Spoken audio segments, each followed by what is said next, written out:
Good morning, everyone. It's Emery. Back to work today. I had yesterday off, and I didn't go anywhere yesterday. I stayed home. I just spent the day with Jesus in His Word and prayer, and I was doing spiritual warfare praying yesterday, and I just felt the presence of the Lord. I really felt the presence of the Lord yesterday, and spent time in His Word. And I want to share today. I want to share John chapter 4 from the Women's Devotional Bible NIV. So when the woman, Jesus goes to the well for the woman. He didn't go to the well for water. He went to the well to meet the woman. And he's gone to the well to meet you and me, or wherever that well may be. He's waiting for us. Okay. Jesus talks to the Samaritan woman. John 4, the Pharisees heard that Jesus was gaining and baptizing more disciples than John, although in fact it was not Jesus who was baptized, excuse me, but his disciples. When the Lord learned of this, he left Judah and went back once more to Galilee. Now he had to go through Samaria. Now, Jews didn't go through Samaria at that time. They avoided the Samaria because Jews did not like Samaritans. So he came to a town in Samaria called Sychar, near the plot of the ground Jacob had given to his son Joseph. Jacob's well was there, and Jesus, tired as he was from the journey, sat down by the well. It was about the 6th hour. When it's Samaritan, it's not 6 o'clock in the morning. It's like in the midday. When the Samaritan woman came to draw water, Jesus said to her, "Will you give me a drink?" His disciples had gone to the town to buy food. Now, usually, in a weather like that, the woman would go to the well early in the morning before it gets too hot, and she had a reputation, and they probably talked about her, by pointing their fingers out at her, and that's why she went to the well by herself later on. When the Samaritan woman came to draw water, Jesus said to her, "Will you give me a drink?" His disciples had gone into the town to buy food. The Samaritan woman said to him, "You are a Jew, I am a Samaritan woman. How can you ask me for a drink?" For Jews do not associate with Samaritans. And for a Jew to talk with a woman right there, that's a no-no. Jesus answered her, "If you knew the gift of God and who it is that asks you for a drink, you would have asked him, and he would have given you living water."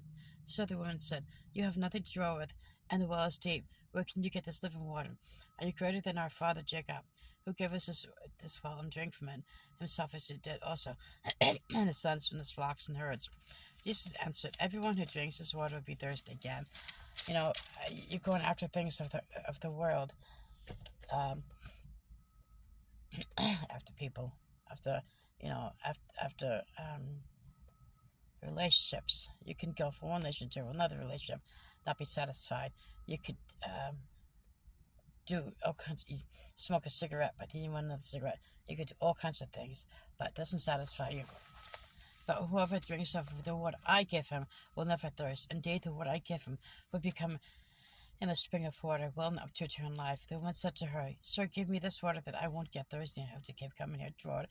He told her, "Go, call your husband." So she thinks he's talking about a miracle water that she can drink and not be thirsty again. But he's not talking about that. "Sir," he told her, "go call your husband." He's talking about Jesus is the living water. Jesus satisfies more than anyone anything can satisfy. He told her, "Go call your husband." "I have no husband," she replied.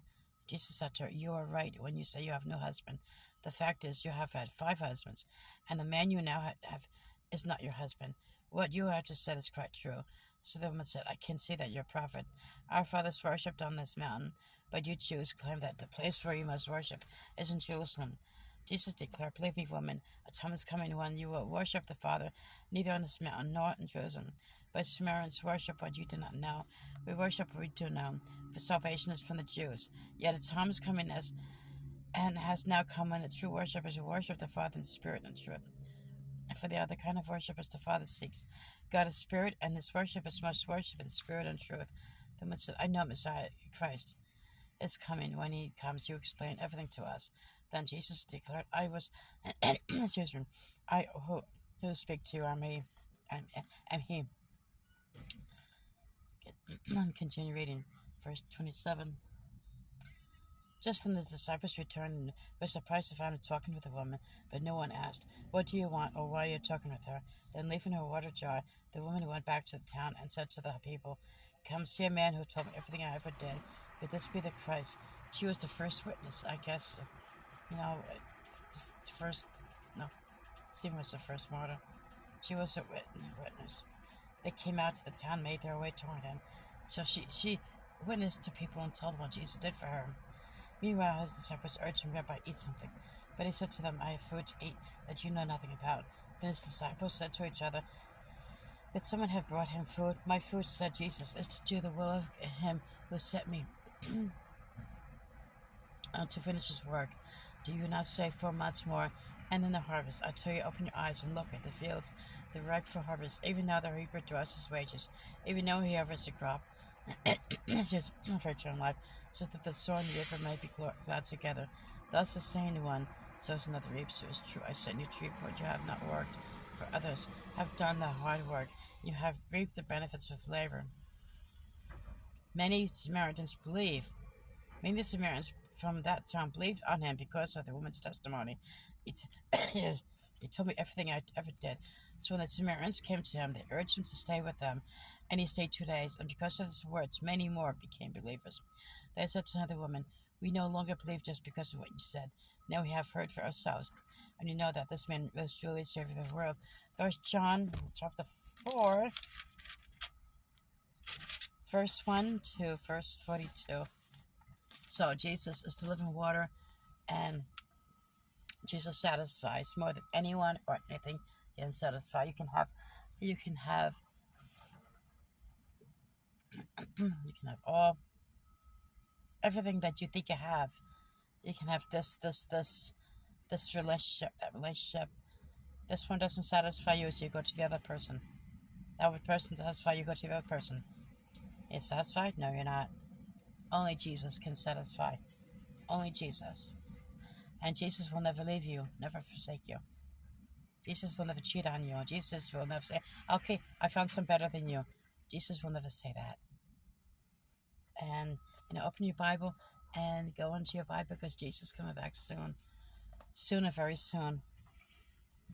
Everyone have a blessed day. Be blessed, everyone. Be blessed.